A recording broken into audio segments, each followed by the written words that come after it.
reasons, and it of course is just down to the fact that like you have a player like MBK who I mean they can all be star players like that's the thing. This is a star-studded lineup.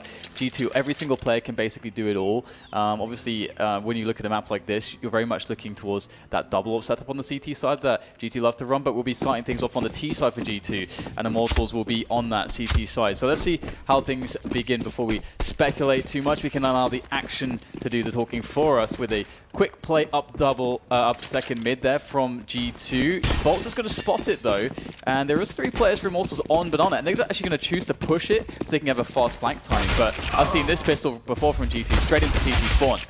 Yeah, the sandwich was there, but Apex gets picked off looking towards bottom mid. So the CTs will be in position. They can peek and see Henny. He wants to use that range. There's the first headshot. Going to delay things very briefly. His teammates are on the site, apart from Bolt, who's still on the rotation. And Box might be left alone unless Lucas can be successful. Moving up Banana, dueling with Kenny. He'll move back onto the site and play the numbers game. Yeah, so a pretty annoying situation here when you have no utility. At the very least, they have Kevlars, these retaking CT players of Immortals, so they can take a few shots here and get some accurate shots themselves, and there's one. Bomb still needs to be planted. This is perfect timing. Nice shot there from Lucas. Finds one through the coffin, and now it's just going to be Kenny S looking to try to clutch this one. He has a USP, but he can't quite find the connections in the reload. That will buy a lot of positioning there for Bolts and Lucas, and they will close it down. A 2 versus 3 retake. And they don't lose a single man there. They will be very happy with that one, all things considered. And even more importantly, they prevented the bomb from being planted. So that's really painful for G2. They can't get the pressure on quite as quickly as they would have liked to.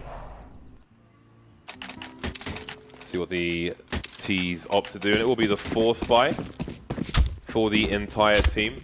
Some AWPers you'd see always go for that double save, but Kenny will be all in with the rest of the team. Apex and Shock's grenade men. See if they have a force buy strategy. It was back in the existence days. He had some nice second round lost pistol strats on some maps, but that level of detail has been quite rare. All things considered, at least as far as grenade executes go. Anyway, we see G2 with a classic apartments rush. Bomb in the pit, however. See how likely it is to get planted. Still holding things down on the sides at the moment. 3 versus 2. It's being tied up. There are still Tech 9s in play. Again, it's a force buy. These players have got armor. This is winnable now for G2. Yeah, it's definitely quite winnable. There's a smoke grenade as far as utility is concerned for Immortals to use if they want to, but I'm not sure that they'll actually be opting to actually use the smoke here, as they just want to get these engagements going, and they'll try to coordinate here from Arch side and from Quad side at the same time. Here we go, Lucas and Henny making their way in. Let's see what the twins can be doing in this situation. Shocks and Kenny are in the corners of the bomb site, and they will be easily cleaned up. There was no question as to where those players were hiding. No uncertainty, and Immortals will win the rounds there with another 2-man retake. So at the very least, this time G2 did get the bomb planted, and they got a bunch of kills. So they'll be moving forwards with some pressure on that Immortals economy. We'll see, though, whether these UMPs can be in use for much longer, or whether G2 are going to have another successful round as far as the kills are concerned, because they have decided to buy up once again. They're actually almost, well, it's actually a half buy, but it will feature a Galil and some Tech 9s. Oh, we've got a push from the CTs. This may be, this could be a nasty surprise for them. The numbers game for G2 in second mid. There's the first kill. The Galil now revealing the buy from G2, and that's really going to put Immortals in an awkward situation. G2 capitalizing on them out of position. Steel goes down as well. And now what do you do if you're Immortal? 3 versus 5, completely out of position. Oh, that works. One through the smoke there at T-mid. That's really nice. Alleviate that pressure that could have been that flank no longer. But Body is going to be really annoying. I think they realize that it's very likely there could be a player in apartments. So Body will just maintain this position, keep the information alive for G2 as well, as just have generally an annoying position if he needs to towards the balcony as well. Looking onto the bomb, which is ticking away ever so quickly at this point. Lucas will make his way in, trying to find something, but ultimately Immortals will be denied here. 4 men surviving for G2, and again, let's not forget, you can see it in the bottom right-hand corner of your screen. There's actually quite a lot of money left on G2. They did not go for a full buy here. So now they have huge amounts of money in the bag. The bomb did explode, which awards them a lovely $3,500 each. instead of the 3250, which is for elimination, victory by elimination. So, yeah, it's going pretty nicely for G2 already. Even though they're 2-1 down, they're looking really good at the moment. Yeah, this buy of Immortals is very ropey for this round. There are some rifles there. The Mag 7 is out on Bolt still with a CZ. They've got some smoke grenades though. We'll see how far that takes them. And I really do think that was a nasty surprise. It can be common on Inferno anti-eco rounds as opposed to anti-force spy to just charge down the middle area and shut it down before it even starts. So I really think they were not expecting such a buy from G2 in that situation. And it pays off for the French, who now seek headshots on Banana, clearing at the top. And there's Henny caught out of position. No CT can answer that one. There we go. Team edge shot from G2, clearing out the B bomb site. Trouble ahead for Immortals.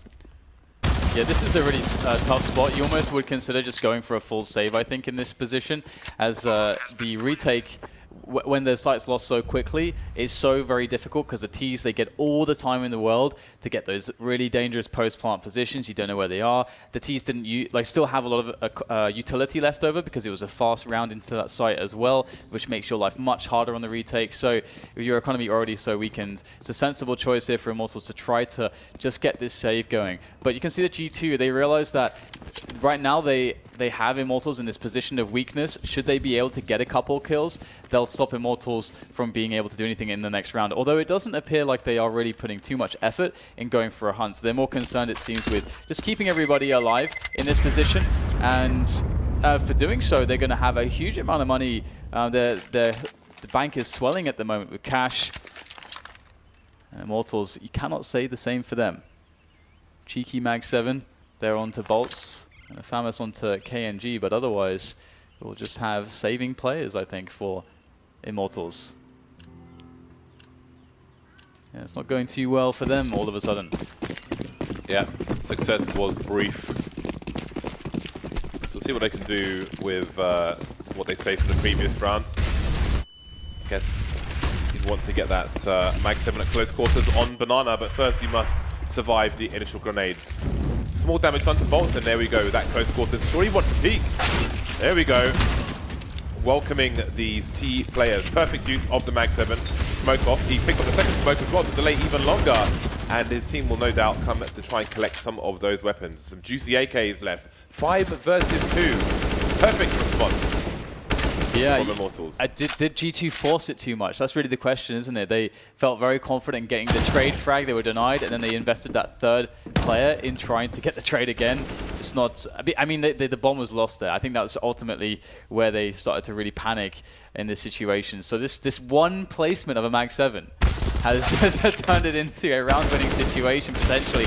Shock's still alive, though. Able to take down KNG, but he's got a flank to worry about as well. Will he have any inkling as to that, or will they even try to push him? They may just try to contain Shocks. Won't matter. They picked up the rifles, and that will be a finish with 3 players left alive, 3 guns picked up. And it was only really the first round that looked successful for Immortals, and it was looking quite grim until round number 5 there.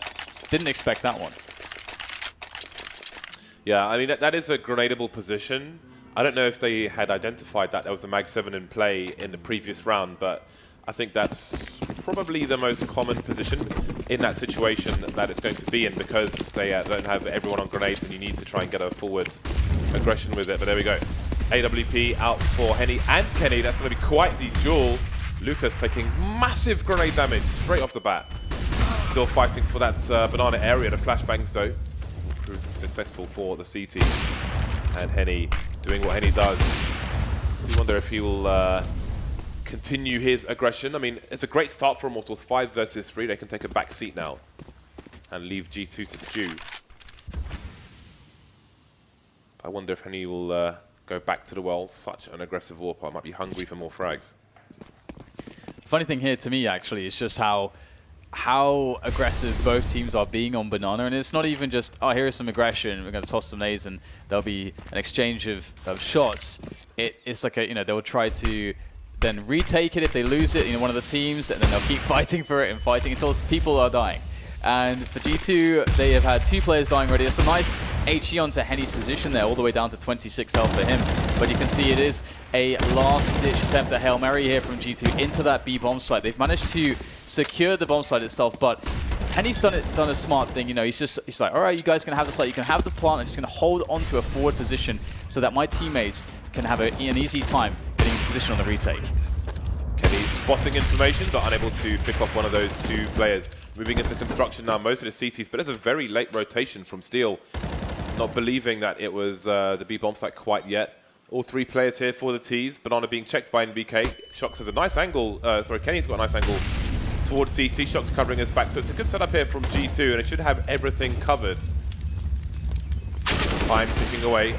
Lovely stuff. That crossfire working greatly. Shox now changing it. Doesn't want to get pre-fired. They're wasting so much time, allowing Kenny to be the initial peeker. Great stuff from G2. What a glorious post-plant setup. Really smart stuff. Especially the temerity for Shox to just stand behind a pillar and allow them to peek Kenny first. Yeah, I really like that. Just understanding that after taking that kill, they're going to be trying to just strafe out and kill him, and that his teammate gets an opening there, and just that all that communication that's going on without communicating, as it were. Like Shox, like they understand how it's supposed to work. You know how you team play off of one another in that kind of situation. So another reason why GT is quite dangerous. The 3-3 making that push work up Banana, and I love this. I mean, you can see just the aggression from both teams once again.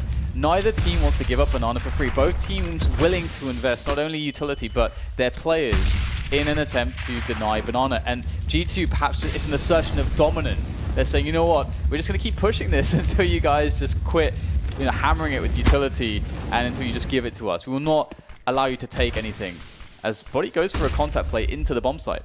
They would have heard him, though, make a connection with the Molotov. They know that somebody's close, and this is entirely plausible. The shoulder peek. CT's, though, he's stuck there now. He's got to fight, surely. Doesn't really have much help from any teammates. There's no flashbangs coming in from CT, and finally Henny goes down. Lucas didn't have much to do. He's got no flashbangs in his inventory, so had to leave his teammate to die. 4 versus 5 retake. There are flanks coming in. Apex is keeping the middle area open, but Shox is going to check it, but soon he'll be back towards B as well.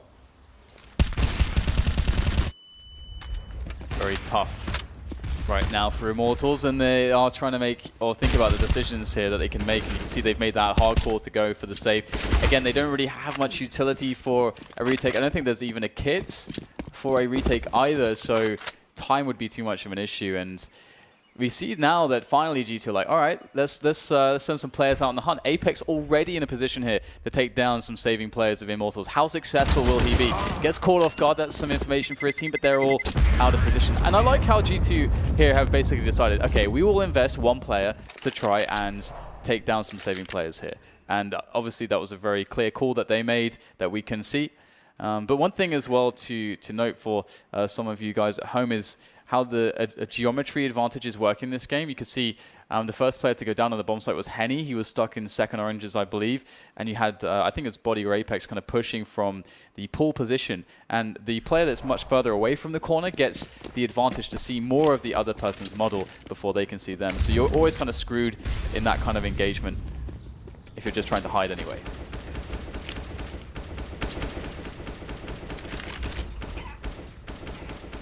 Looks like it'll be an apartment play from G2, or maybe they're just sending 3 in to clear it out, because I wouldn't expect Kenny to be running out of the balcony. But they seem pretty focused on this. 3 players towards B, and the 2 towards A are all short. And indeed, they're just going to walk out with no grenades, no warning whatsoever. The numbers game, something G2 have been abusing really well on their T sides in the previous weeks, is the numbers game. There's too many French players with sharp guns looking for headshots at any one position, and there's just not much you can do against that when you're on a CT side. I think it's really interesting too, just how aggressive G2's approach has been insofar as I think it's hard to deal with if you're a team that expects your utility to do more, to give you more, when G2 are so willing to go down like 1 or 2 players to take that, they're so willing to sacrifice to take certain positions on the map, that you're then left in this spot where it's like, well, we try to use all our utility to beat them back there on Banana, but they keep coming.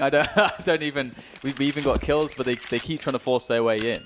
How do you play against that style where the other team is just not afraid of you using utility, using smokes and molotovs, and was happy to push through it, play contact through it, rush through it, attack through it with their own utility, and try to get those trades. So it's a hard style to be up against. G2 have the players to do it because they're so skilled. And we'll see if there's any adjustment to be had here for Immortals. But so far, I like this bully approach. I don't know if you have a better term for it, James, but to me, it does look like G2 are trying to bully Immortals. Apex hasn't got any kills yet. Not that he seems to need them right now. Maybe if there's more of a challenge later on, then he can just turn on. But in terms of, yeah, with the numbers game, it's definitely you're cornered in the schoolyard by the French. And they'll make it work for them and not you. Immortals back with 5 players on the rifles. No AWP onto Henny. That is quite a disadvantage compared to their output at the best of times. 5 rounds for G2 to the 3 of Immortals. So beyond the pistol, really, Immortals have got 1 round at this point from 6. I think is the best way to look at how things are going and how they may continue in this half. Standard setup from Immortals, a 3-2, but they're playing the Crossfire deep in A. KNG is up deep on his own. As you can see, he's keeping an eye on things here. Once they start to run out of smokes, I do wonder if he'll move back. And again, he is an AWPer himself, so maybe we'll see him AWPing towards Library or something later on if Immortals can get their money in the right place. Yeah, and it's interesting to note here too that I think potentially now that we see G2 going for a play towards apartments in middle, that they may even have expected that they would have conditioned their opponents to maybe even play 3 towards Banana at the beginning of the round, maybe invest a lot of utility at the beginning of the round, and that would be a really big win if they are going A. But here is the push, the execution of the set piece to see how successful it is. We've got Steel up here on the boxes on the bomb site. Really nice little crossfire there between him and Bolts, and they'll get a lot of damage done, but there's still more to be done. Here is Steel, will recede further back into the bomb site, awaiting more assailants here from G2, but they're sort of holding their ground at the moment.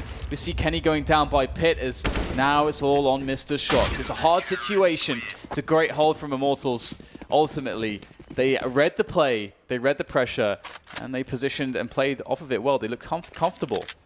If you keep an eye on the minimap when focusing on Immortals, when G2 are going for a push, Immortals really leave that last man behind on the other bomb site until they see the bomb. So as this progresses, you might in this replay you might see Lucas on B for the longest time. Like you can see the bomb down. Obviously, it's behind a smoke at the moment, but as we get deeper into the round, he's still on the B bomb site. So that late rotation from the last man may have something to a role to play in the coming rounds. Maybe it works out for Immortals, maybe it doesn't. We haven't really seen so many fakes from G2 just yet. I mean, once the meat and potatoes of the push comes in, that's pretty much it. Third player rotating towards A from B for Immortals. Only 1 round behind G2. So they're still very capable of having a nice CT half. Henny back on the AWP. Flashbang comes in. But you see, he's in a position to reposition already. However, the jump is missed. And now they're stuck in an awkward position where he's not where he wants to be. And he can't get to that kind of plan B position either. The smoke will certainly help. Oh, did Body getting the tag through the smoke there, straight into the face of Lucas. And indeed, you're correct. Henny very worried about how he positions there, expecting the French to just push at any moment.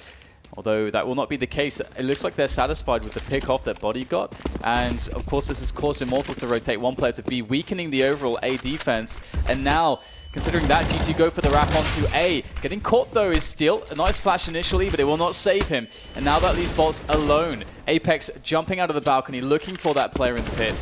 And that will be the A-bomb side taken over. A hard situation again on the retake here for Immortals. Henny with the AWP. KNG with the M4. They still have utility, but they may consider saving it for the next rounds, as this is a very intimidating setup to play against.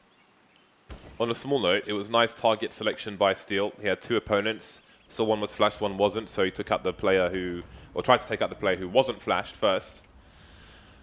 It's a nice bomb timer at the top. Fading red line. So what do you think about the bomb plant, James? They had, obviously, it does allow them to save in pit, but I guess their money is pretty low, so... What do I think about the bomb plant? Yeah. What do you mean? Right in the corner there. You can the position of it? Yeah. Well, it depends on the map control you have, but you know, it allows you to be in pit, allows you to be in the balcony position, allows you to be on site. You could be in graveyard, so it's pretty. You're very exposed if you try to defuse that as a CT, essentially. Yeah, because they had a choice. They could have planted it anywhere they wanted, and they chose to stick it there. So, yeah, I think most of the time they're going to be moving up short. Well, they're going to plant with possession of pits, so that side of the bomb site will favour them because it leaves the CTs the most exposed. 2-round lead for G2. Immortals fighting mostly with what they saved in the previous rounds, trying to avoid those initial grenades, and Henny's out of there immediately taking some damage. And one challenge for Henny, if he's forced away from his most ideal position, how does he take up another spot without getting flashed off his angle immediately by the G2 team? Because they can flash over the roof here, and he's pretty much guaranteed to get flashed. Going for the smokes, the flashes indeed. Oh, how did that not actually get a kill? Very unlucky for Henny. He won't mess up the second time though. Does get a fatal shot onto body, but he'll get traded immediately. One frag, which he'll be very sad about, as it could have been 2. Or perhaps he feels as though it should have been 2, and the bomb will go down. Another very fast take of the bomb site.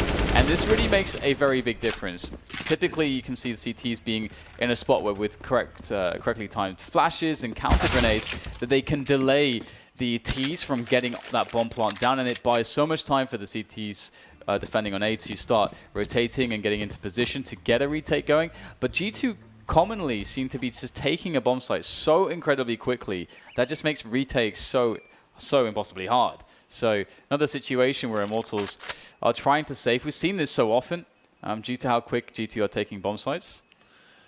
It's an interesting challenge for Henny because, again, new Inferno is very different to old Inferno in terms of CT aggression and what you can do towards A, pushing apartments and so on. It's a lot riskier than it used to be. So at the moment, Henny is getting flashed off pretty much every angle. He's spending most of his time repositioning to something less ideal. And then as you saw there, he gets stuck in the corner. I mean, yes, he should have had more frags. I don't know what happened with that one, but G2 are making life very, very difficult for him and kind of flashing him out of the game. So we'll see what Immortals can do about that. I mean, if he gets into his forward position on Banana, then maybe he can do something. But even then, he gets flashed. Just like his first position, second position, third position, flash, flash, flash. And then G2 have a numbers game, and even if you kill one, you're probably going to get traded. Oh, G2 play. Oh, very nice. Oh my god. He fast. Oh my god.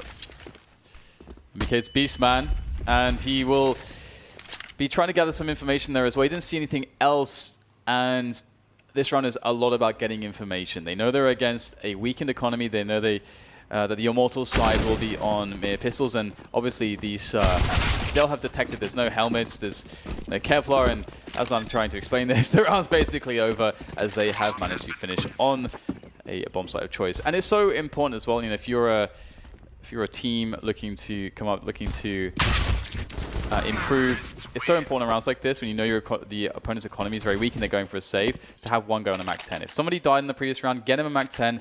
It means that, you know, you can have an expendable player who can gather information, he can find safe passage, he can find a stack, he can jump around corners, and the Mac 10 is really effective if they don't have helmets. So no X-ray, I needed to see this. Nice, that is so fast. I felt like he just randomly pre-fired it because it was so fast. Like, is that how fast he is? That's insane. I think that shows you how important visualization is. It improves your reaction speed a huge amount, and it takes a lot of focus to do that. What visualization is on the next Seeker round, but for now it's a 5 round for both sides. KNG picking up the AWP, so we see a change in approach now. Again, Henny's he's been essentially forced off the AWP towards the B bomb site because they're just flashing him for days. You see G2, they're trying to find people out of position again, but at least they've cleared out Banana. KNG will be probably a nasty surprise in fairness. He's a pretty strong AWPer. That is a very tight angle, however. So G2, they've got some fact finding to do, and there's an arch smoke from second mid. And they get the first pick towards Graveyard on Steel, but instantly smoked off by the CTs. Looking pretty good so far. Very fast positioning tries to be taken here by G2 into quad. Bolts denies it. Quad though, taking down body, but has to recede further back into the bomb site. Meanwhile, still harassment towards the B bomb sites from Shox. He's trying to get an entry over there, as you can see on the middle right of your screen, although it was not successful, leaving NBK and Apex to have to can open this bomb site here on the other side of the map. A must be a success, and Apex is going to allow for the bomb plant with that kill of bolts. A 2v3 after plant again for them. Lucas and Henny moving towards that arch position, and Apex is doing God's work with this P250. Can't get into the pit, but NBK will clear out the rest. NBK looking pretty damn sharp today, and that's the first game of the entire tournament, really. So that is dangerous stuff if you're not a G2 fan. 9-4 in favor of G2. Immortals unable to get much going, unable to string any rounds together at the moment. It's 4 in a row now for G2. And Immortals are left with a force buy, 2 FAMASs, UMP, and some pistols here and there. Meanwhile, it's all good in the hood for G2. Kenny on $10,500, and the rest are not poor by any means. Immortals once again starting with 3 players towards B, and a double short setup, and it might be raw peaks from the G2 side. Numbers game again, almost a triple peak there, and what can you really do in this situation? Yeah, I love this style of play from G2. Again, this is a great style generally, or sort of strategy, I could say as well, that you could apply to any sort of anti-force buy, anti-eco round where you want to try to play heavily on trades and the numbers, because you just have so many innate advantages, and they don't have the multiple spray down potential in as much as if they had a lot of rifles. So it becomes a little bit more safe as well to take that approach.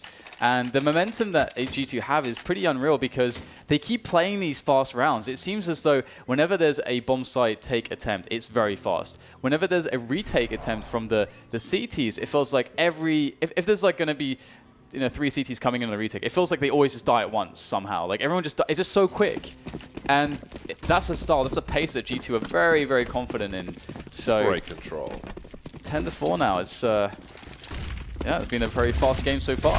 It's quite a skill to start shooting before you aim at someone, and then spray control and kill them. Because you can very easily get lost doing it that way. It's quite the skill to have. It's nice. Immortals left with not much to fight with. The Mag 7 is back out on this last round of the first half. Back to a standard setup for Immortals, but again, not much has really worked out for them. Forced away from Banana once more, and the entire, well, almost the entire G2 team is here. If they were to push, then NBK could be the cutoff through mid. But no, they're just establishing the map control towards B, and that'll do the same towards A, trying to force the CTs away and kill them on the way if they're too far forward. Deny them as much information as possible. Make those rotations as late as possible. It's a great shot from NBK once again. And he moves straight into the pit area. He will expect somebody towards short. Easy for NBK. 2 plays left for the CT side. From the B bomb site, you can see Shox. He will hear the rotation, and the rest of his team can position themselves accordingly. Well, it's the last round, so this time there's no saving. They have to go for it, and we'll see what they can do with these guns. Eagle unsuccessful. The UMP good for the trade though onto Apex, but he will be flanked, and that will be that. 11-4 for the first half. G2 dominance, and in every facet of the word. I mean, the thing is that G2 were able to force their game style onto Immortals, and it felt to me as though Immortals struggled to sort of make the adjustments that you need to make. And I think it's hard against G2 because they're just, again, their skill level is what allows them to bully you. Pistol time. So perhaps Immortals will be able to set the pace now. They have the freedom of the T side, but this will be a very crucial round. And again, this is one of the rounds where G2 could still go nuclear and just get hyper aggressive. They've got the USPs, they want that range. So maybe fights will be had. 3 players towards the B bomb site for the CTs. And they're just sitting in the site. Shox looking for info, spotting lots of players, but he definitely wants to get the hell out of dodge. Oh my god, Lucas. I don't know how he's not dead. Yeah, I guess that must be a dink, right? That must have been a headshot. But why isn't he dead? It's quite a close range with the PT-1000. Interesting. I don't understand why he's not dead. Unless it shot him through the corner of the wood on his end. But anyway, they're pushing into the A side. There are only 2 players here for the CT side. And only 1 kill for Shox. He's taken out. NBK doing the best he can. Maybe he bought some time for his team. You see Body coming up short, and the last 2 moving through apartments. They're walking at the moment, and now they've been spotted. Bombs on the floor, 2 versus 3. Lots of time, no plant pressure for Immortals. Picked up the bomb, and they can go for the plant now. Yeah, it's not an easy spot. That was a must-win. Okay, they know. Okay, they know this is going to be planted now. You can see that Apex was actually like, wait, the bomb has not been planted yet. Maybe it's going to be B, but now he knows he's going back. However, Kenny S and Apex, they have no idea where these two players could possibly be. So they have to take quite a lot of gambles here when they will expose themselves to multiple angles at once. They gotta just go for the guess here and see if they can make it work. Apex, though, coming in from a good approach there, and it looks like he might be successful. Finds one player. Henny, though, takes down Kenny S, who also was trying to bear down upon his position, and that's going to be 2 frags for Mr. Henny. That's a good way back into this one, taking the pistol, but that's the second pistol they've won, actually, although last time they were unable to convert on the anti-force buy. Let's see if this time is different. So maybe this is a quick time for you to explain what visualization is. Yeah, so anybody who's ever been in the zone when you're hitting that flow state, one thing that you'll notice is you have like this crazy level of focus, and you're always kind of seeing things happen before they happen. So that's one way to describe visualization. It's something that a lot of professional athletes, they do inside and outside of the game, and it's something that subconsciously you can kind of train and condition yourself to do as well. When you're sort of trying to see the situation happen, it's like see yourself connecting the shots, see yourself be successful, because you know what to expect before it quite happens, and it's something that gives your brain sort of context and allows you kind of prime yourself to be just boom ready for something. It aids your reaction times, and it's something that if you want to be very good, it's something you need to look into, and it helps. It does help a lot. Again, I think anyone who's ever been in the zone can really they know what that's like. It's almost as though everything, like you can't even explain what you're doing sometimes. But yeah, I think that would explain how MBK can be so fast there. And they are not having too much success G2 so far with these pistols.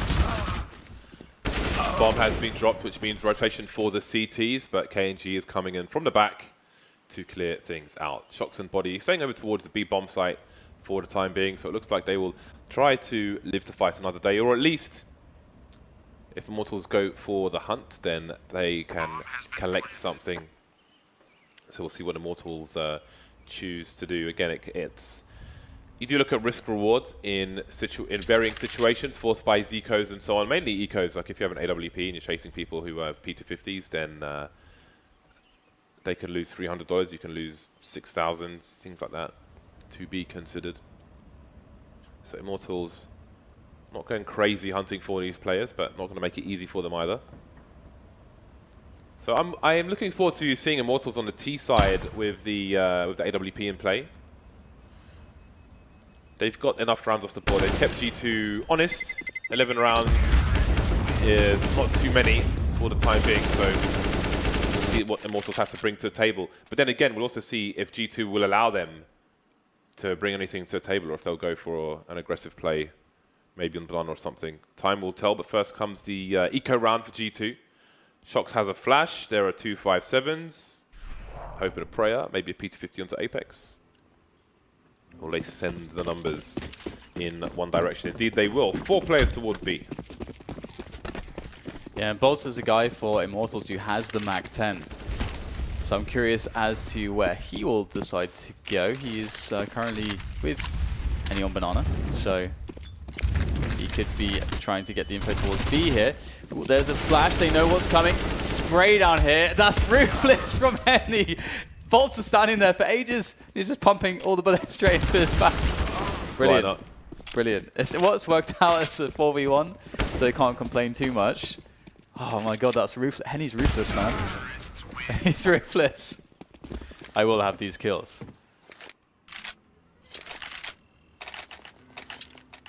Well then, it's time to get to the business end. The buy round for both sides. Kenny versus Henny. Actually, Hen won, but he doesn't mind Henny. Hen won, Lucas won. Lucasy. Gotta have consistency, man. Consistency. All right then. Lucas, second mid, throwing a Molotov into the apartments, trying to stop any fast plays from the CTs. It is a risk though, even to jump past that window, because how common grenades are. see G2. They'll settle for possession of top banana. That will buy some time for the team. And G2, they're going to send a 4th player towards B or A, sorry. Or maybe not. Shock's going backward and forward on the speedway. He's got flashes though, so he can hold that position and flash into pool should it be required. In the meantime, Immortals looking to take apartments away. G2 very forward. Top mid. See NBK's position. Not afraid to duel, but he'll lose to the UMP of all things. UMP in these ranges, man, is pretty good, and it's one of the reasons why you don't see CT's venture into the apartments quite as much these days. It's quite difficult to win fights there, the meta game with the UMPs, as well as just the opened up corridors and no bedroom for you to play with. And there's a nice pick off. Apex going for a forward play. He knows he's got to take a risk, but that will be his downfall, and now that's going to commit his teammates into going for a save. There is nothing you can do from this position for G2. So this is exactly what Immortals needed. They managed to win that pistol. They're managing to convert against the first buy round of G2, and you can see the gap on the score is closing quite somewhat, but we are yet to see that patented double AWP setup, the Shock's Kenny S double AWP, that I think is likely going to arrive as soon as G2 gets some money. So probably in 2 rounds after the next round, I would imagine, as they get that max loss bonus going for themselves as well. But can Body hold on to this? He's... Oh dear. KNG creeping up like a ninja there. Undetected. Well, finally there's 1 kill for the CT side. Could have been more. Look at damage onto Henny. Almost the AWP loss there. That's never an expense you want to have to afford. 3-round lead for G2. There is a tactical timeout coming from G2. Good to see those being used. So the game has been paused for the time being. Henny, 13 kills for his team. Very likely to be going upwards. Body delivering once again. As much as Body gets attention, I still feel like there's like a new wave, if you will, of players joining the old names. And it'll take them a while to be as revered. Obviously, they won't have the history to go along with it. I think Body's still using my mouse. I hope he's dusted it, because I had an EC2, but I use EC1s because I've got massive hands. So I prefer the larger version. Wait, you just gave your mouse to him? Yeah. He didn't give it back? No, because he needed it for this tournament. Oh. Yeah. See, I'm a bro. I'm a bro. Oh, fair enough. Not just in complexion. Yeah, I need to I need to buy a second mouse of the same one that I'm using. You should do that, so that I don't get wrecked at a tournament. I have 3 EC1s. I can say that because Xavier's sponsoring the stream. Nice. I didn't say what I was using. All right. See, look at us. We're so professional, man. So we have the pistols out for G2, and at the moment they are just playing fairly passively. They're not really doing anything too special, not stacking or anything like that. They have 1 player floating, which is actually Shocks at the moment, going back from B towards the A side of the map. So I guess you could say there is somewhat of a stack towards A here. 2 Arch, 2 pit sides. And Immortals are still trying to work out what's going on. Again, it would be great for them. Obviously, they in a situation where it just didn't work out, but if you can have a Mac 10 around like this, it does help dramatically. Because it really feels sometimes quite difficult to take some of these corners with a rifle when you know there could be a pistol lurking in any position, which is why you want to use utility to do that job for you. You get the Molotovs, flashes, that can be very helpful in these spots to clear out some of the more finicky positions. And going into A, there can be players behind every crate, behind all these crazy corners, graveyard. There's so many spots in the pit as well. That helps though. A smoke kill, that's what you want to see if you are on Immortals right now. And the action begins. And perhaps it's soon to end as well, as there's Shocks left. So thank you. It's over. Now we can get into the juicy stuff, James. I believe double AWPs must be coming, surely. Surely. I do wonder about the double because yes, there it is. Because I mean, they love it, man. I feel like on B you need to look at what the T approach has been in the rounds prior and how effective you can be around that approach with the AWP. So we'll see how it works out. I mean, G2 they've had little trouble getting the top of Banana under control. So will Immortals start slow to see if there's a change from G2? There was a tactical timeout as well, and that gap, I mean, surely there'd be a flashbang as well, but you never want gap stand. But almost never. Sometimes you do. Yeah. But not in Counter-Strike. Sometimes you can mind game people with it in Counter-Strike. It's like, look at my failed smoke, and then they're like, oh, a failed smoke, I'll try to abuse it. But you know they'll try to abuse it, and it's like Shox was unsuccessful. His abuse of his opponents with the AWP so far. But they're just so notorious for this, and even in spots in the past where there was a match against FaZe, I think it was in particular, where they were just doing the double AWPs even though it just wasn't working out for them. They just really like this setup, so it's going to be, and again, this is what I mentioned in the pregame a little bit too, is that Immortals will know that they'll be doing this on their CT side, so they should have some plans in mind. Heavy smoke play, take those bomb sites quickly. That can be the answer. 48 seconds left as Immortals put more people in the apartment area. That smoke is soon disappearing. See, there's a CT on the balcony. MBK forced to move back, flashes all around. He's going to get taken down. Kenny towards Arch, picking Henny off in the meantime. Not sure if anybody's top mid, so he's really afraid that there could be a push, a flank perhaps, from the T's in the meantime. Damage being taken by bombs, but Arch has been smoked off and a bomb can get planted. And this is where the AWPs are very weak. As I mentioned, if you can take the bomb sites very quickly, get the after plant situation, you have this spot where it's like, we have two AWPers, they're actually kind of low. The AWPers aren't really dynamic in a retake situation. It only works, I think, like okay when there's not many players left on the T side in this after plant situation. So they're just going to go for a save. And because they're going to be 4 men strong and they'll have that big loss bonus, they'll have no problem having the fullest of buy rounds in the next round. So like, all right, guys, we'll just try it out for the next round. And this is where G2 have potential weakness, is that they can be predictable. In my opinion, in a lot of the ways that they play or like to play, you can see some of the formulas they like to operate with, and you can be like, okay, we know they're going to go for double AWPs. This was really awkward for Kenny, because once he gets this shot, he has a lot of potential to do more from there, but he's completely exposed to top mid, so he has to go back towards the arch position there to cover himself. But if he takes a gamble, then maybe there's a way back into the round for G2. But they opted for, I mean, they have a round advantage, so they went a more conservative route. But there were two choices, A or B. He chose B, and indeed they are back on the buy. The UMP for MBK, surprisingly. Yeah. I think he bought for himself, it seems. So, but I mean, that keeps their money together for future rounds. Although I don't think it makes a difference if. Yeah, I think it was UMP or FAMAS ultimately, so it doesn't really matter. Yeah, they wanted everybody else on the team to have full grenades. Ooh, Shox got tagged, got legged there on Banana, so that's annoying. That kind of forces him to be more passive. And they should realize, Immortals should realize also that they got a leg. So I wonder how they'll approach the situation. If they'll try to nade Shox, or if they'll just say, you know what, we've got the pressure in, we will force them back, we can leave a player up here. Bolts can basically keep that space at top Banana, and if the CT try to retake it, he can likely get a frag, he can get the information, and it gives his team an option to go to double back towards Banana later on. That's a really nice looking flower, it must be said. No one, don't at me. It's a nice flower. 50 seconds remain. 2 T's top mid, so now we might start to see some fakes from Immortals. KNG and Lucas harassing, and that's drawing Apex out towards Arch. So it's going to be a play towards A and B at the same time, it seems. Flashbangs though, and Lucas is the one to get caught. No bomb spotted for G2, no rotation from the side. They are holding steadfast with 30 seconds left. Yeah, not ideal to lose the man, and I like that KNG decided to just sack that effort and go back to join the push.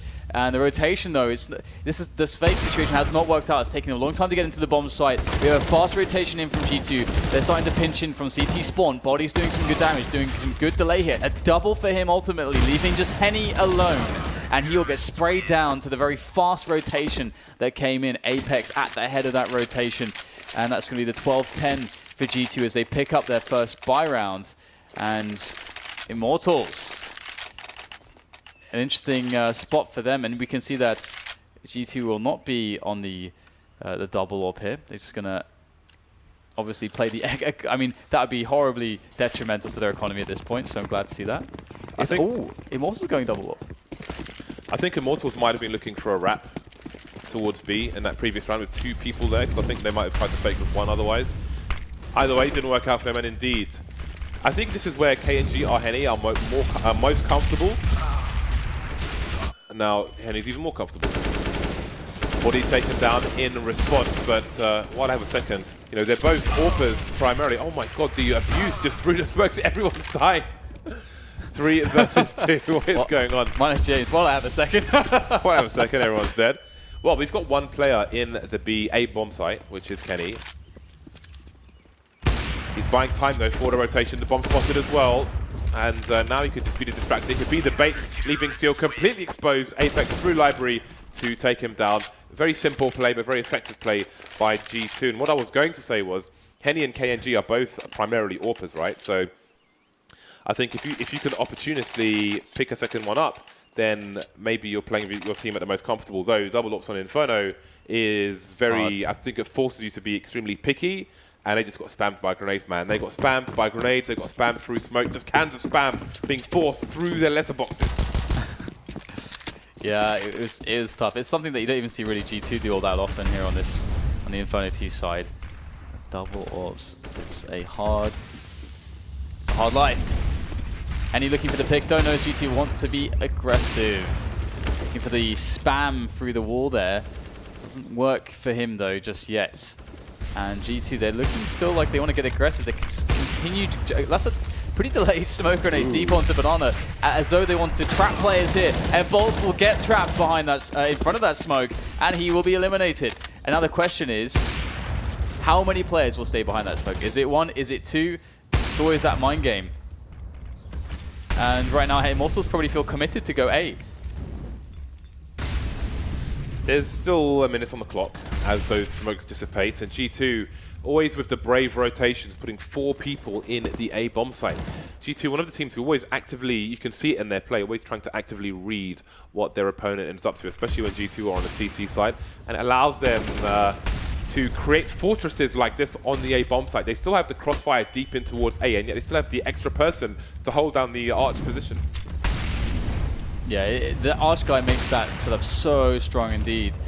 And to try to frag these guys in the site, you have to peek so deep and you're exposed to so many angles, it's hard to know where to actually look. Lucas goes around, they're almost pre-firing it. Doesn't get it though, it's MBK. Falling off the box now, going for the peek. He knows he's been discovered. And a series of frags will result in a plant here for Immortals. Oh, Henny with a miss there. He started to move before he shot. Maybe there's an opportunity now for Mr. Body. Body has so much clutch to him. So it's definitely a doable situation. He's got a smoke grenade if he wants to use it as well. Tagged through the barrel there. Minimally, though. Thankfully for him, that's a nice first shot from him. Can't find the second, though. And that will be the round for Immortals. A painstakingly won round with so much tragedy along the way, but they did clinch it in the end. 3 kills in that round for Body, as much as you could ask for him. From him, rather. But G2, they're still in the lead, but now the money is starting to get tight. 2 rounds ahead, are they? And their loss bonus is in the bin. It's in the bin. Starting again with 3 players towards B, which is very common. That third person using their initial smoke grenade and then rotating back towards A, so the re-smokes can come in for pretty much a minute. Immortals will be staring at smokes for a while. In the meantime, they can try to clear out the apartments. An unusual position from Kenny, and that's a kind of unusual position that maybe gets them a kill, maybe gets them ahead when they really need it. Yeah, you don't expect it too often. Well, maybe Immortals have been doing their homework. Maybe they do expect this from Kenny. Ooh, there's that wide peak. Hard shot for Kenny. Won't connect it this time. As Lucas will get a smoke in there towards Quad for some additional pressure. That smoke's going to leave a massive gap on the corner, though. But if you're standing behind the bricks, then yes, it will obscure you, but by no means does it cover Quad. It's actually very hard to get a good smoke, into short from inside apartments. I've spent hours trying. It's a lovely pop flash from G2 to have a peek. Classic flash on Inferno. Oh, caught out of position. Shoxy was not expecting that one. Thought it was safe, it wasn't safe. It's a trade there, no trade necessary. Box for 2K. Apex on the side there with a UMP, able to get one back. Oh, taken down through the smoke. So many smoke kills of late. And now we have 2 CTs trying to save. And KNG is going to take down Kenny. Yes, that's the AWP stolen away. And now things get interesting here for Immortals. They, again, were suffering a very dominant G2, but now things are starting to even up as MBK tries to save his mere UMP. But perhaps he'd be better geared towards trying to steal away a gun here, getting some additional exits. You can see the money is not perfect for Immortals, nor is it perfect for G2 though. And this is an interesting situation, actually, because it did feel as though G2, they played the round really well. It was just obviously an amazing opportunist play from Bolts to get that spray onto Shocks, and then all of a sudden we saw Body actually missing from shots, positioning himself around the side of the smoke. I think a lot of the times, he's going to at least get that first guy, and then it can kind of snowball from there. But it was very well played by Bolts at the same time to very swiftly deal with Body and punish G2. 13-12 is what G2 are looking at now. You can see that they're looking a little bit more serious now, very focused. Yeah, it is the Swiss system. But nobody wants to get Swiss cheesed. What does that mean? Well, Swiss cheese has got loads of holes in it, right? Well, okay, fair and we're firing guns, All right. You don't want to get Swiss cheesed up. Oh god! Oh, that's a bad miss. It did some damage. It did some damage. That did some significant. But it must be said, it was a bad miss. That's so ridiculous. Straight on the door hinge. The most common one where that happens is on cash, when you're trying to throw a Molotov off the corner of the wall in towards the checkers. And sometimes it just bounces straight back at you, but at least it won't leave you with 78 health.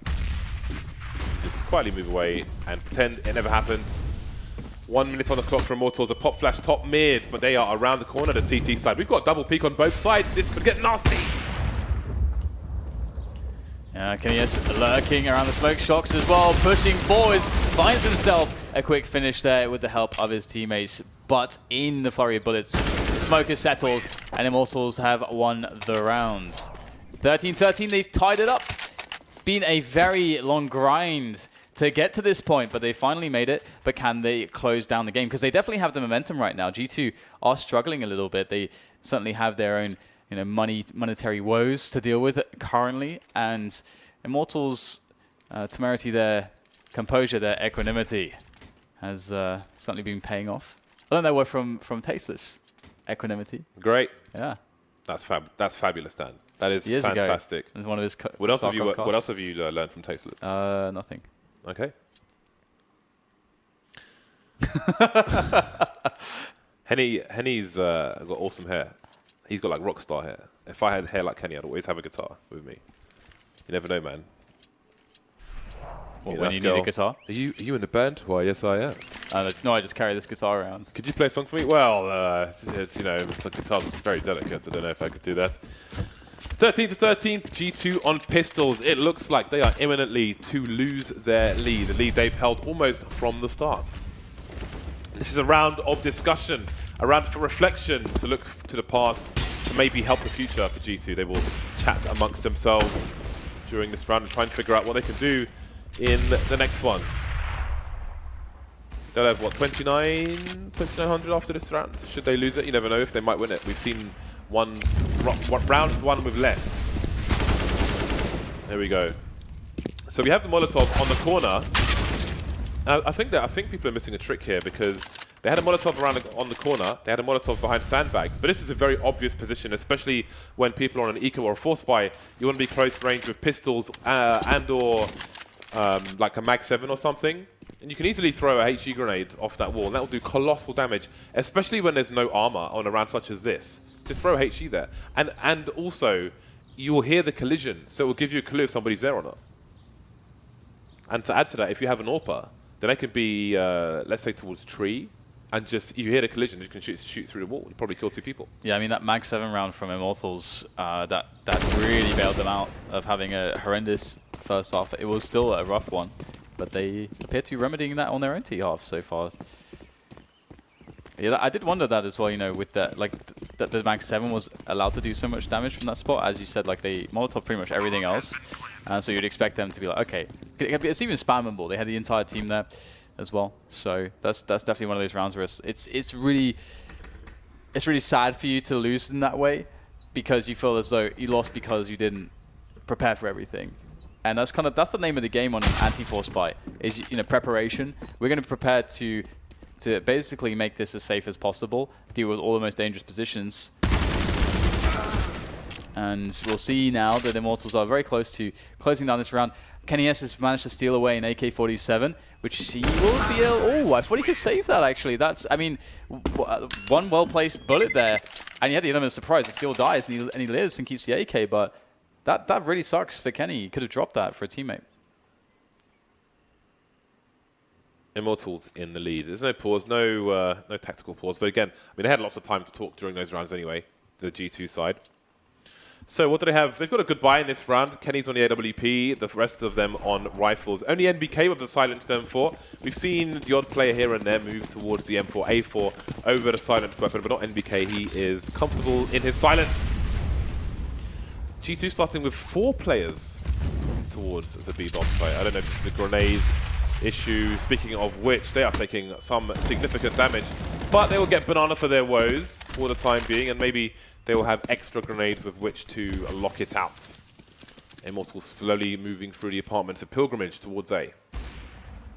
Yeah, and it's quite common that you'll see Body actually toss the first smoke, and they'll leave like 2 guys there, and then they can keep that aggression going on Banana with the 3 smokes in total, because you can't as easily smoke from mid as you used to be in the old Inferno, so that's what teams tend to try to do if they want to have that deep Banana control. But actually G2 playing a bit more passively here. They've got they have actually no, it looks like they have gone for the deep Banana smoke. We have the creep on Banana happening at the moment, and 4 players towards A. So G2 set up pretty decently to try to deal with an A rush, which is probably what Immortals want to do, considering that they have no presence towards Banana right now. And with this amount of time left on the clock, it's too risky to go back and do that now. So they have to go towards A. And G2 have so much information because of Banana control. They know this is coming. Body playing the arch position, but they've got the extra man here. The Silence M4 not really doing a job, but Shox can follow up almost with the 3K. Massive damage on for both teams, and that's Kenny left towards the B bomb site. 1 versus 2. They need to get that bomb down ASAP. They've got the smoke towards Arch. Kenny's got 1 flash, but really this is a bad situation for him to start things off in. Henny's probably heard the jump out of apartments, out of library, sorry. Picking up the M4, probably a smart choice. Henny jumping by accident, but Steel will finish off the job. That could have been really unfortunate for Immortals. But here we are. They've got match point now. 15 to 13. G2 don't have much. Well, they've got around $4,000 actually, so they'll get a reasonable buy out of this. But the margin for error is nil. I thought this is open and shut after that first half. I was like, right, well, G2, they've come here to stomp Immortals. They've stomped Immortals, and everyone's going to go home. But no, really nice second half from Immortals, just showing that ultimate confidence in their own play. And they've really been grinding it out here against G2. Full respect for that. And now they're just 1 round away from closing it down. And again, like in the Swiss system, it's so important to get those. So every single win is absolutely crucial. We'll see, though, whether Immortals can indeed close it down. They've got very light Banana presence at the moment. G2 not being that aggressive, and one of the reasons is likely due to the fact that they don't have that much, well, they don't have enough money to have full utilities, so they don't want to invest it early on in aggression and then be left with nothing later into the rounds.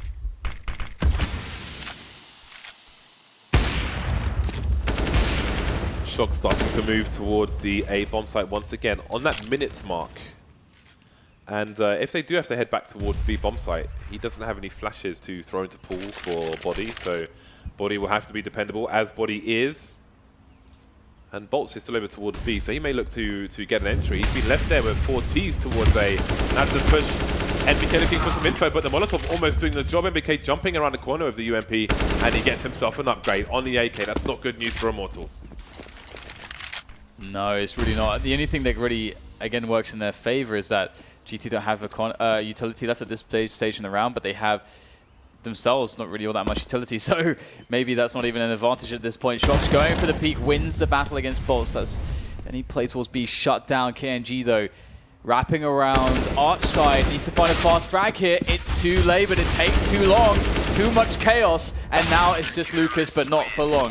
14 rounds for G2. Are we going to have an overtime in the first best of one here today at the major qualifier? That would that would be a great way to start things off, to set the tone for the rest of the major qualifiers.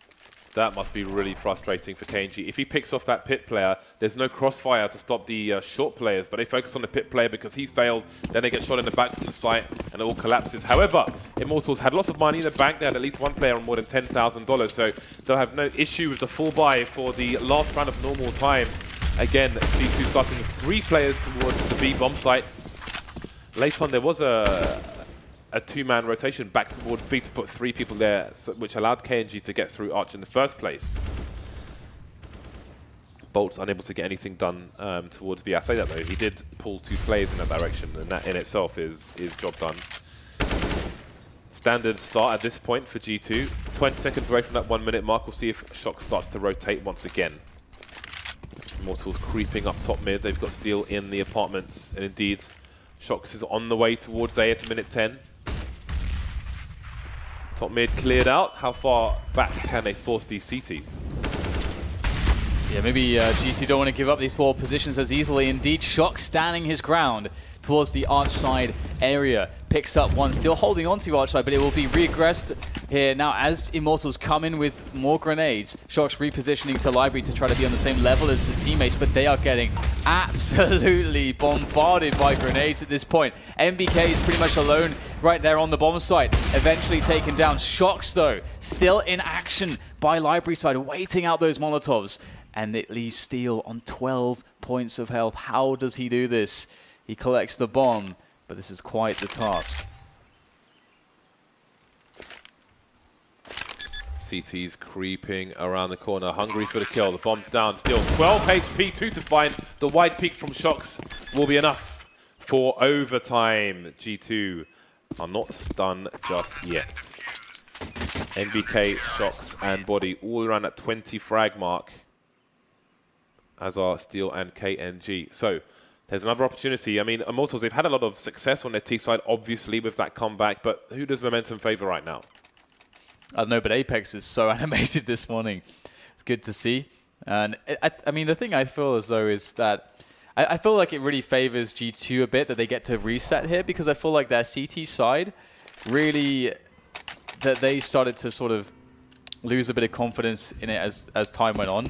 Not getting any momentum. Immortals kept winning these rounds. There's a lot of shots missed from G2. They had a lot of good positions and good reads, but ultimately they couldn't convert. And so now we get that big reset button. Let's see how it goes for G2. We still have Immortals in a spot where they have renewed confidence after their first half, which was quite crushing. And now, banana control quickly for Bolts. And G2, they've switched up their start to be generally a bit more passive. So Apex doing his job from outside B to get that top banana smoke in and make his way back towards the Arch position in more than good time. Minute 20, Henny has joined Bolts for some harassment towards top banana.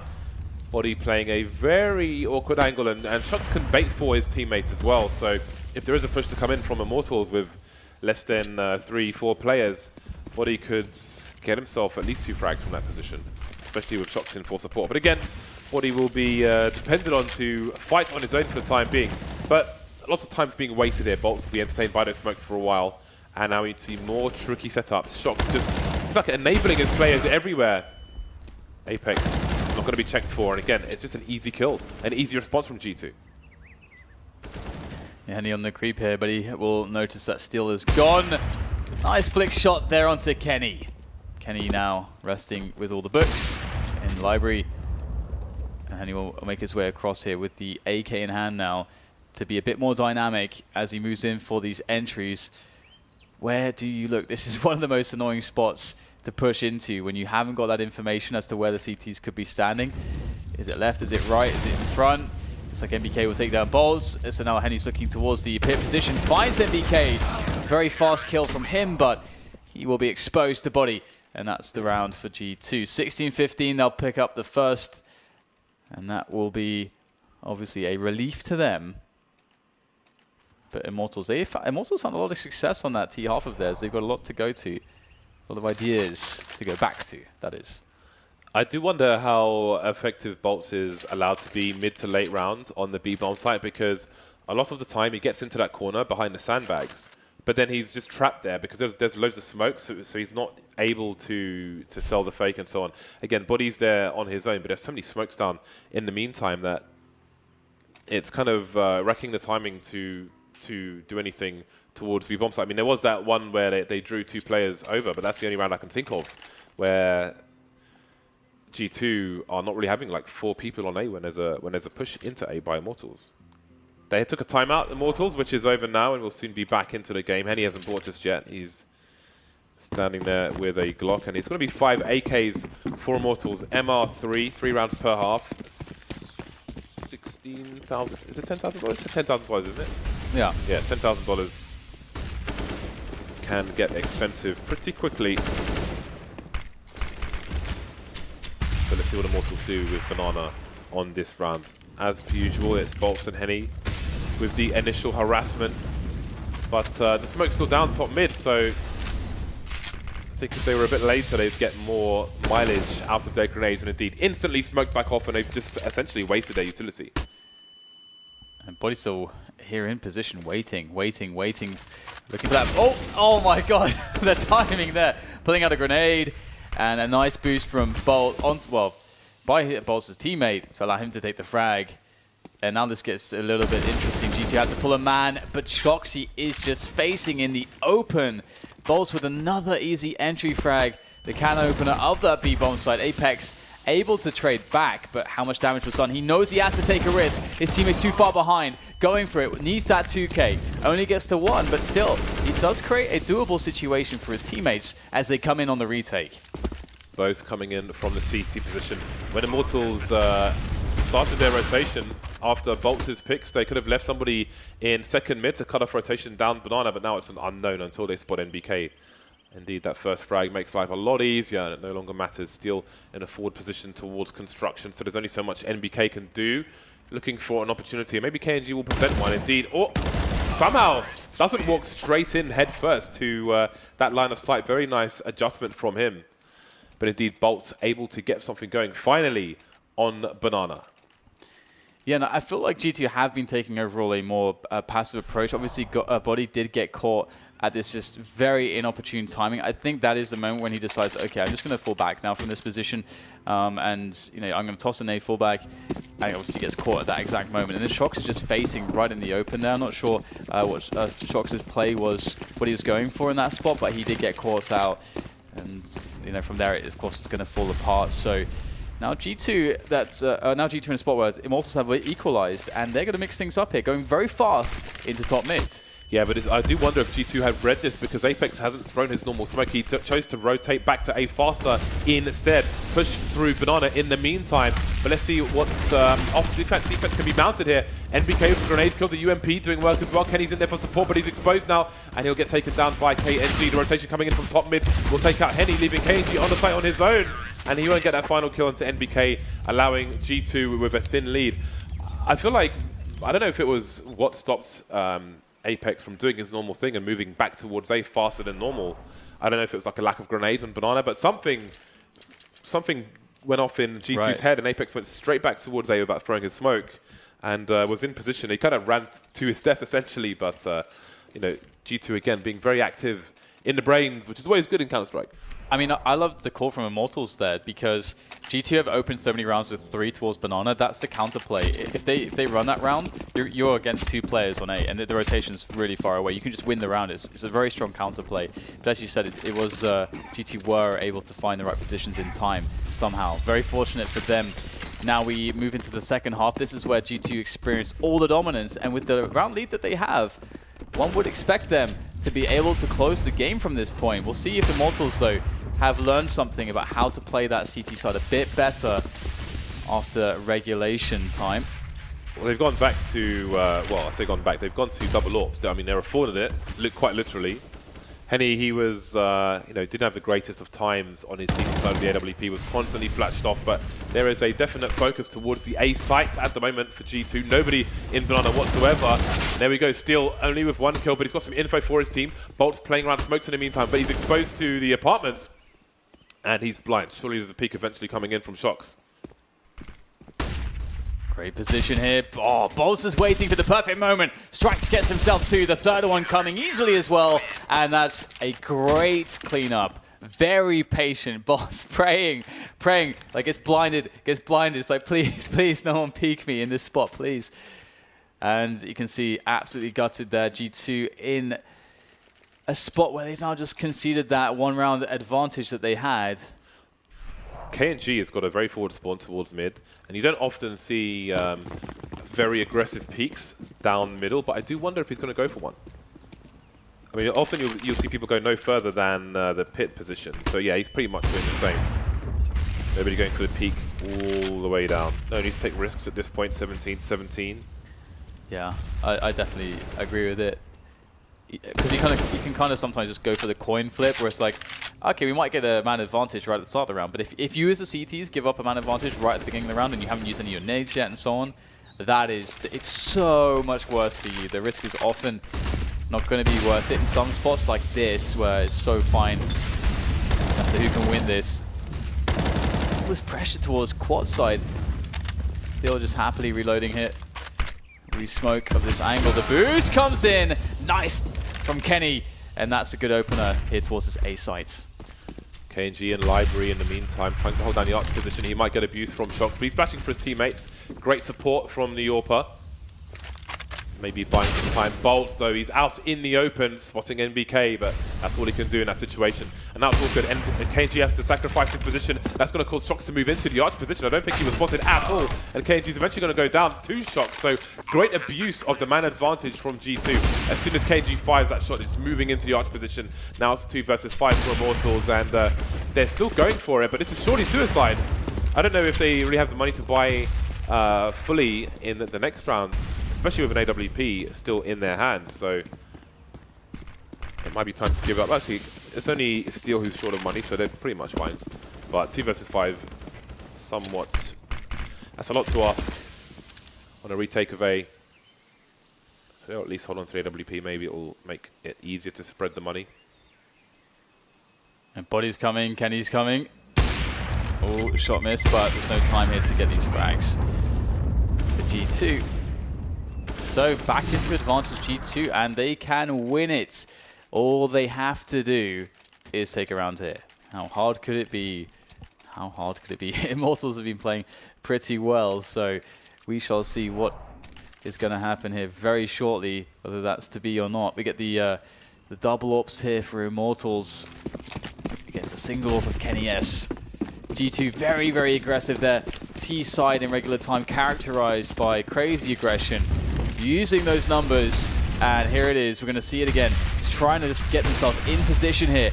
Tagged on, is Henny there, I believe, through the wall, and KNG is lost towards apartments. Not a good start for Immortals. Pure grenade abuse, well, almost entirely from G2. Again, they establish map control of Banana. They force the CTs back. They deny the CTs information towards B, but the last two very forward towards A. We've got a boiler position play from Immortals. That is Steel. You can hear players jump up onto that balcony position, and that might buy some time for his side. Those grenades, lovely angle through the smoke. K down to 11 HP. That might come into play a bit later on. They'll be very happy to take him out of the round. There's still a lurker towards the B bomb site in Shox, and that's where the players are now headed. And again, NBK's in that cut-off position towards second mid, and he may just stay here. They've got a man advantage. If they retain it, then he can just stop the rotation through mid and allow his teammates to focus on CT. Yeah, and I think, although KNG, what he did can look kind of crazy, I think there's a good reason for it, but we'll go back to this in a moment. We do have the push coming in from G2. They're looking to just close this down, close the game down. Henny, though, is a big obstacle to deal with. 2 quick kills to him. He's got support there. Lucas with another frag there. Nice kills coming back in, though, from the G2 side to take over the bomb site. But the question is, did Henny do too much damage already? That was 3 kills on the entry there between him and Lucas. A 2v2 off the plant. That is a great start, almost taking Kenny down as well. Again, Kenny with 11 HP, and that's going to help Immortals because it's 2 versus 1. They've got no grenades. They have to wait for these smokes to disappear. The shoulder peek comes in. It won't be enough, though. The fatal kill for Kenny, but Bolts will take the second one. And we are back into overtime again. So to quickly talk about KNG's position, often it can feel very suicidal. And when you're playing a pug or something, you hate to see a teammate on the CT side just run and take that peek down second mid into the balcony. And I believe the reason KNG likely did that is because G2 have put so much fast presence towards Banana in many, many rounds, using a lot of grenades and a lot of players to do so, that if he sees that there's nobody in second mid, he can get out into second mid and then try to make a play from there, whether it's just to hold onto a forward position. But it's I believe, a situation where Immortals are just trying to capitalize on how their opponents very commonly move around the map and take a risk there to win it all. Well, they were able to save the day, even though he died early. So really good stuff from Henny and Lucas on the sites. But can they keep it going here? Who's going to win this one, James? Who's going to win this one? The people, Dan. The people. The people win. The people are going to win. Well then, G2, they've shied away from Banana. And previously, when they've done that, I think it's been... Well, I mean, the sample size is tiny, but the Immortals won the rounds. So let's see what they choose to do. Lucas is going to rotate because there's no action towards Banana whatsoever. It seems quite obvious to Immortals what is going on, but can Lucas get there in time? We've got 7 smokes around the A bomb site. That is completely bananas. But we've got flashbangs as well. Still very patient with the M4A4. Only good for the 1 kill. We've got no scopes coming in. It is a very good weapon for no scopes. Almost a second kill from Lucas as well. What a response. Auto Sniper, man, it's always good. KNG in. Oh, the pit position. That's a beautiful, beautiful quick scope there. Able to get the leg, and Lucas will finish off the weakened opponents. Auto Sniper is awesome, man, especially on a map like this where there's smokes all over the place. I think it was, may have been days you asked him this, like, what he thought about the Auto Sniper, and he's just like, yeah, it's just always good. It's just always good.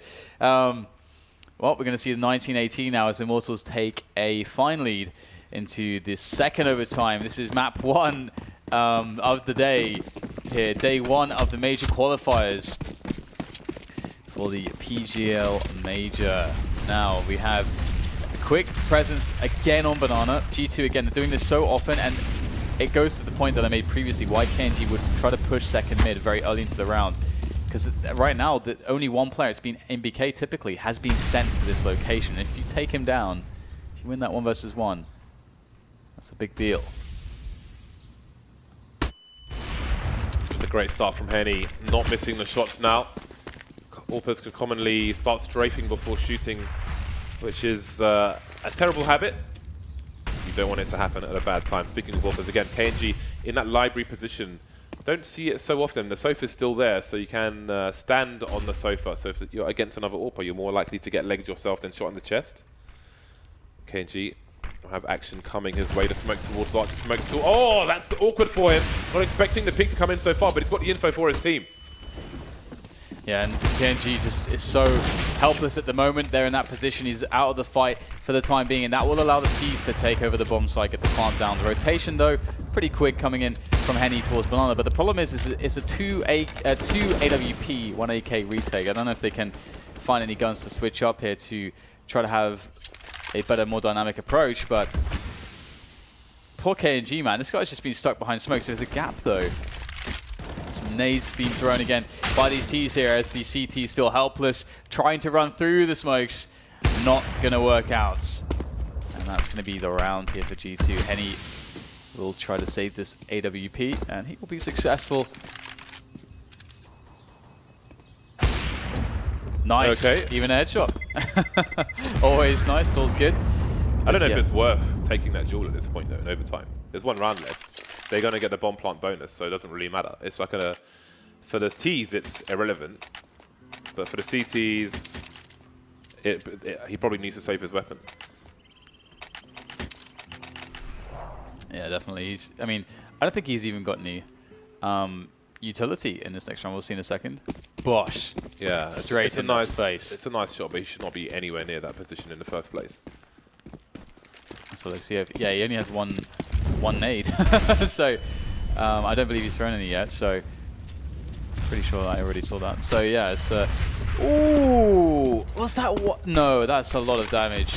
That was a drone strike. That it was a drone strike. All I saw was shrapnel. KNG rotating towards B, so they've got the second Dorper rotating, but that's not ideal either, because if there's a smoke down, what is he going to do? Just shoot randomly, might even hit his teammate. Minutes 15, G2 biding their time. Shocks in his usual lurk position towards the B-bomb site.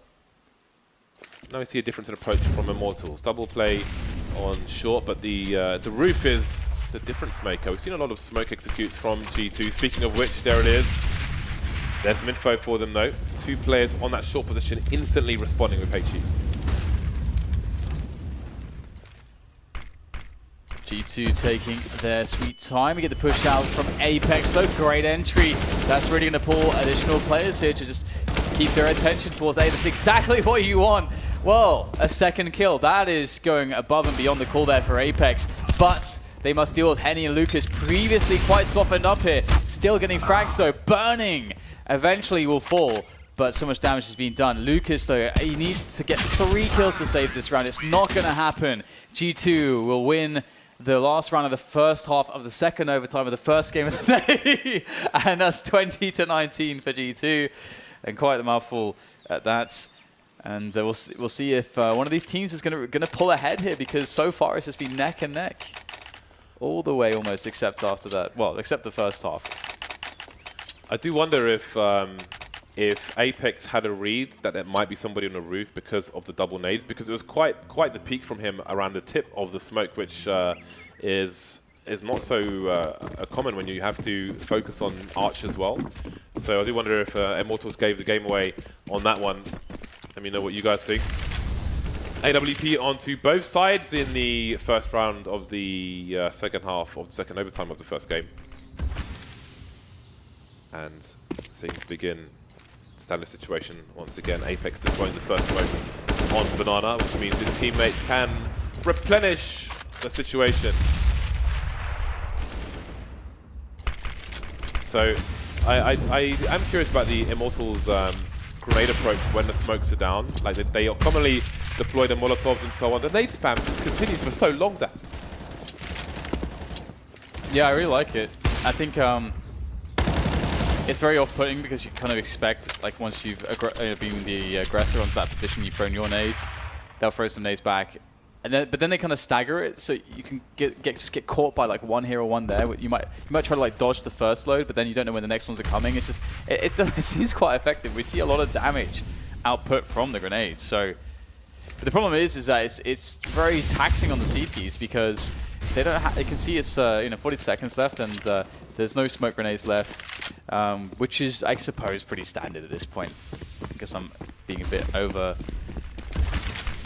overzealous there with that point. But the push will eventually come in onto the B-bomb site by Mr. Bolts. He's going to get taken down though. It's not really going too well over there, but they have pulled the rotation, so it has worked out for them. Oh my god, Kenny shutting down the push. That was a great shot onto the player around the pit position. Really, really nice shot. Goes back to the second one as well. The bomb's planted, but he retains his map control. 2 players top mid for the CT side, and Kenny's got support as well. That smoke has left a humongous gap, and Immortals may train their crosshairs on that one, but Kenny's already in position. What are they going to do now, G2? Are they just going to wait? KNG moves into the angle, and Kenny punishes him for it. Now there's a 3 versus 1 situation. They know where Henny is. They know he's on the site, and the trade is all but guaranteed. G2 to 21 rounds. Yeah, and you can see that time, previously you made the point where Kenny was worried about being faced from Arch side, but this time obviously has that freedom to take that second shot. Gets the second kill because his name is Kenny, yes. And he is very good at Counter-Strike. So, 21-19, and G2, they've got a couple opportunities here to close down this game and end this very long inferno between these two sides.